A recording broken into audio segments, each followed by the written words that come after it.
I was at a point where the last doctor where life was at a turning point. You could see the sadness in my eyes because of everything that's happened.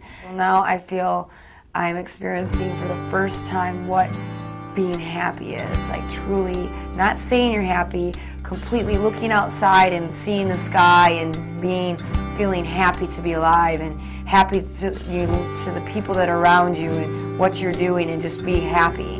You know, it's got this whole new life now. If you switch your thinking and your thought process, good things can happen. I think Dr. Meineke is a person that truly came into my life because I needed him.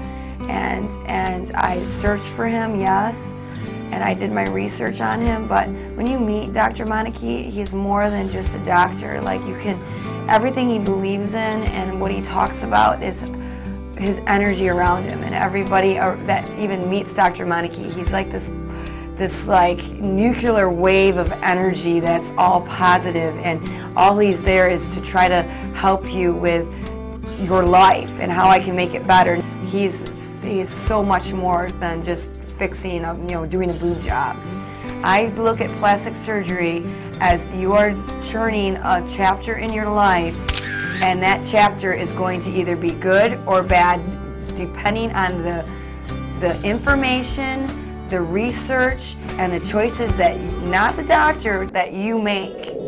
And I went through a very bad experience with my last doctor, and I didn't make all the right decisions, and I didn't do all of my research, and I didn't, I went in there with the intention of rush, fix, please save me, and didn't really look at what was happening and made the worst decision in my life, really. Because you're a smart, intelligent woman who seems to have made some bad choices but have learned to make good choices now. Do you want me to stop for a moment so you can... No, it's just very emotional because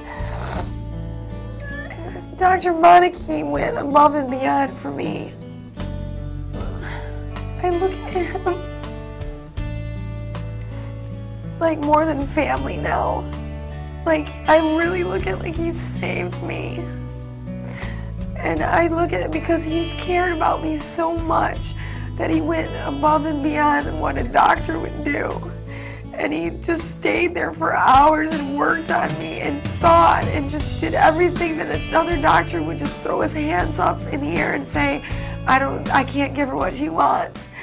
When I interviewed Jenea, she told me the other doctor told her, another doctor would be crazy to do this, basically. I mean, your skin is paper thin, and if I go in there, I'm not going to be able, there's going to be so many complications that I might not be able to fix that. What made you decide, I can do this? She came in crying and sitting in a chair saying, I can't live like this. I had to think, how am I going to fix this? What are the risks involved here? The risks for her were paper thin tissues, breasts that were large, that were heavy, and those are setting me up for a lot of things that could be difficult in surgery. So thinking ahead for that, I knew there were going to be certain risks going in there. I knew it was going to be tense. I knew there was going to be a lot of thinking, and I knew ahead of time what pitfalls I might run into. So those were the things that I was worried about. In the OR, it was a little bit different sort of a story because things were tenuous. In other words, there seemed to be, anything could be that straw that breaks the camel's back at any moment. So the whole time there was constant tension and constant thinking going on in the back of your mind. What's the next move? What if this happens? What if this comes apart? Where am I going to move next? How am I going to fix this? You probably got to the point where it was pretty scary. Like you're like, oh my gosh, I don't know if I can do what she wanted me to. Somebody asked me that question, but I've never given up before. I don't know if there's any time in that surgery where I felt I can't do this. I don't think there was. But there was definite time where I said, everybody slow down and let's think about this and make sure we make the right move. And I think that's the smart thing to do.